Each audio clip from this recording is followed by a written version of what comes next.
네, 하나님의 말씀 우리 함께 나누도록 하겠습니다. 오늘 우리가 함께 나눌 말씀은 마태복음 5장 6절과 7절 말씀입니다. 제가 읽어드리겠습니다.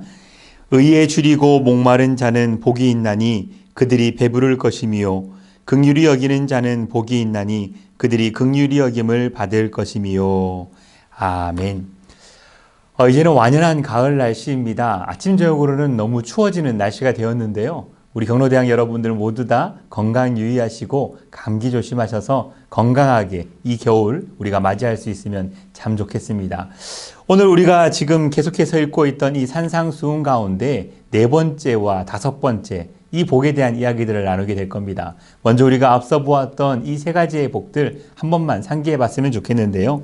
복 있도다라고 외치는 이것. 첫 번째는요, 심령이 가난한 자라고 이야기합니다. 심령이 가난하다, 이게 무슨 말이냐면 하나님을 갈망하는 마음을 가지고 있다라는 거죠.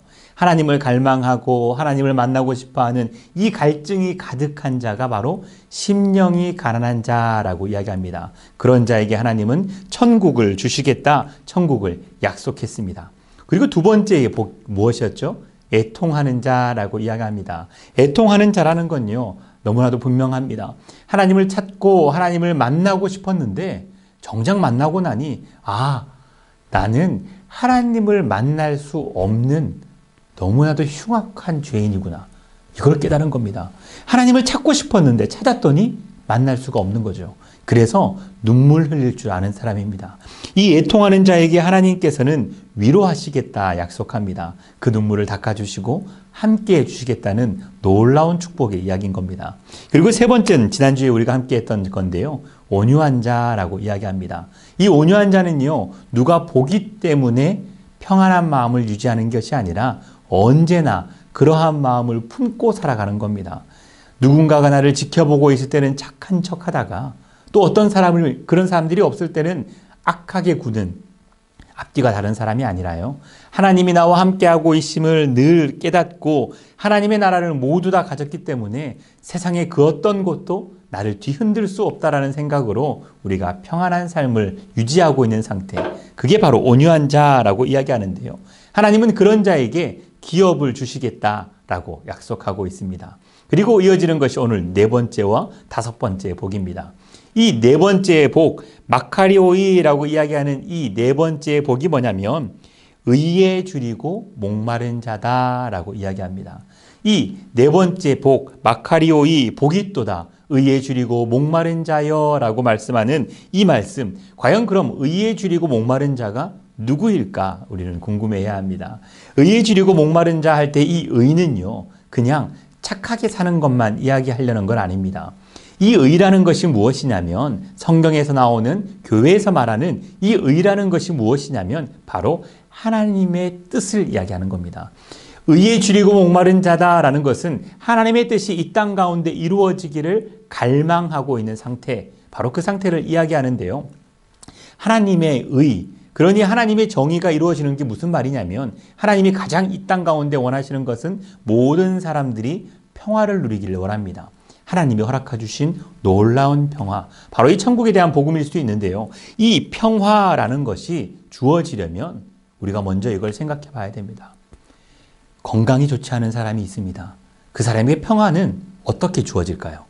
바로 건강이 회복되어야 하는 겁니다. 물질로 말미암아서 가난한 사람이 있습니다. 그 사람에게 이 평화는 어떻게 주어질까요? 풍요로움이 아닐지라도 바로 급한 오늘의 문제를 해결할 수 있어야 하는 겁니다. 배가 고픕니다. 이 사람에게 평화는 어떻게 주어질까요?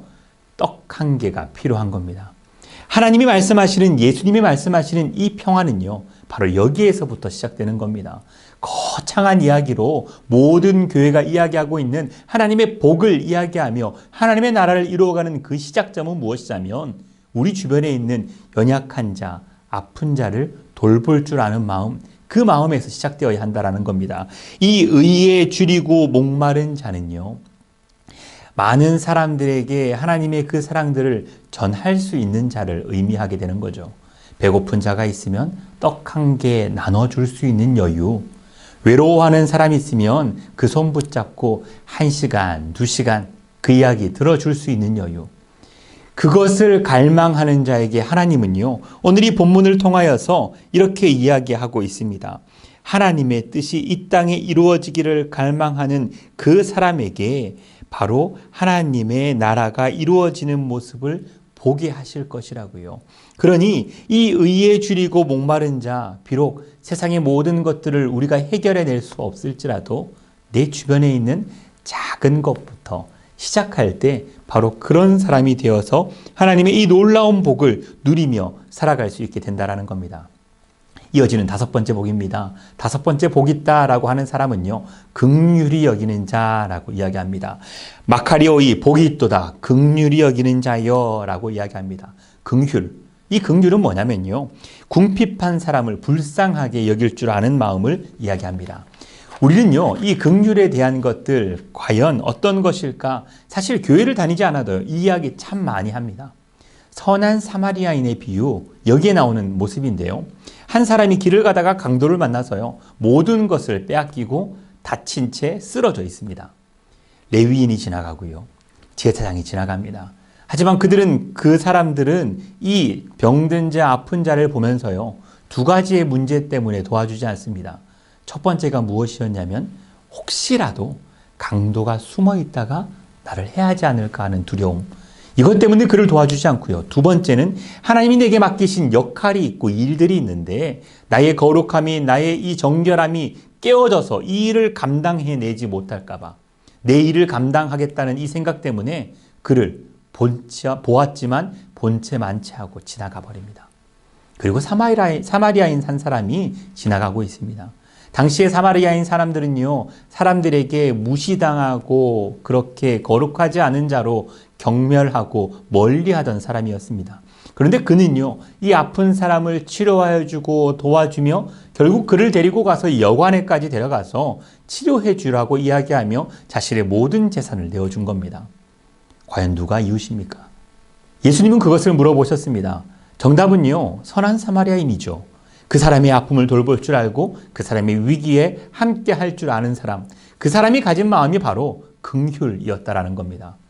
그런데 지금 이 땅도 마찬가지인 것 같습니다. 누군가가 아파서 쓰러지면요, 많은 사람들은 지켜보고 그를 섣불리 도와주지 못합니다. 경찰에게 연락하거나 구급차를 부르거나 그저 지켜보며 그 상황 가운데 머물러 있게 되는 경우가 많습니다. 또 실제로는요, 많은 사람이 그냥 지나가 버립니다. 그래서 우리나라에서는요, 이 선한 사마리아인법 이런 것까지 만들었습니다. 선한 사마리아인법이 뭐냐면, 본인이 특별한 위험에 빠지지 않았음에도 응급 상황이나 위험에 처한 타인을 구조하지 않는 사람에게 징역이나 벌금을 부과하는 법인데요, 실상은 잘 이루어지지 못하고 있다고 합니다. 아픈 사람을 보았을 때 심폐소생술을 해야 한다라는 겁니다. 비록 이 일을 하다가 그 사람에게 해가 가해질지라도 거기에 대한 책임을 묻지 않겠다는 게 바로 이 법의 취지인 겁니다.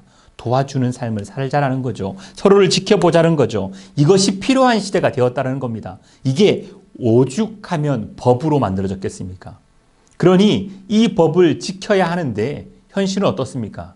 그렇지 않습니다.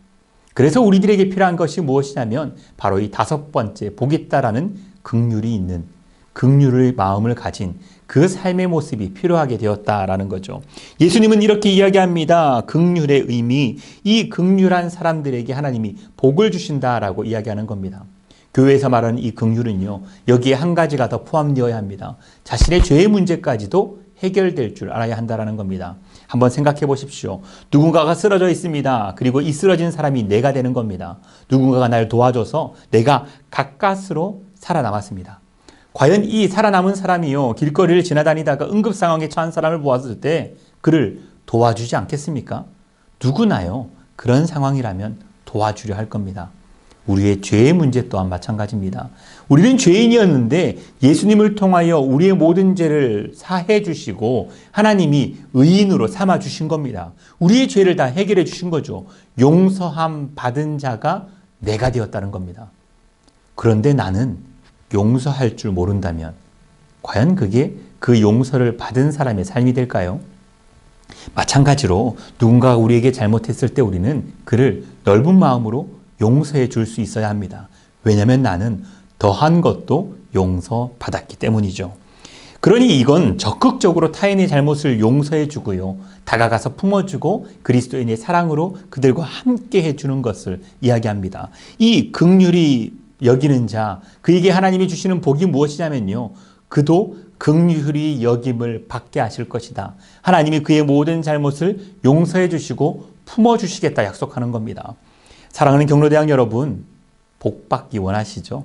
그렇다면 오늘 이 네 번째와 다섯 번째 복 다 가져가셨으면 좋겠습니다.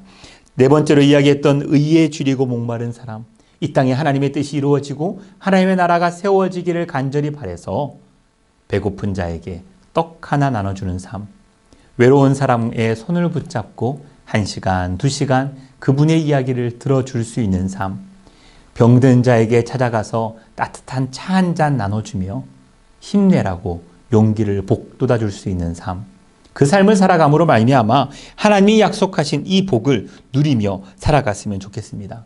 마지막 다섯 번째는 뭐였죠? 긍휼히 여기는 자, 내가 죄 사함 받았다는 사실을 기억해서, 내가 용서함 받았다는 것을 기억해서 타인이 나에게 누군가가 잘못하였을 때에도 기꺼이 용서해주고 품어주고 안아주며 하나님의 사랑을 실천할 수 있는 인생, 그렇게 함으로 말미암아 하나님의 긍휼히 여김을 받는 인생, 그로 말미암아 하나님의 나라를 가진 삶을 우리 경로대학 여러분들께서도 모두 다 살아가셨으면 좋겠습니다. 우리가 이렇게 살아서요, 우리의 함께 살아가는 우리의 삶의 터전, 우리의 이웃들, 우리의 가족들이요, 아주 조금만 더 따뜻해졌으면 좋겠습니다. 추운 겨울이 다가오고요, 추운 날씨가 다가오는데 우리의 주변만큼은 이 아름다운 사랑을 실천하는 여러분들로 말미암아 1도만큼 따뜻해지기를 간절히 소원합니다. 다 같이 기도하겠습니다. 하나님, 하나님의 나라가 우리의 삶의 자리에 이루어지게 하여 주시옵소서. 그 일을 이루시는 것에 우리를 사용하여 주시옵소서.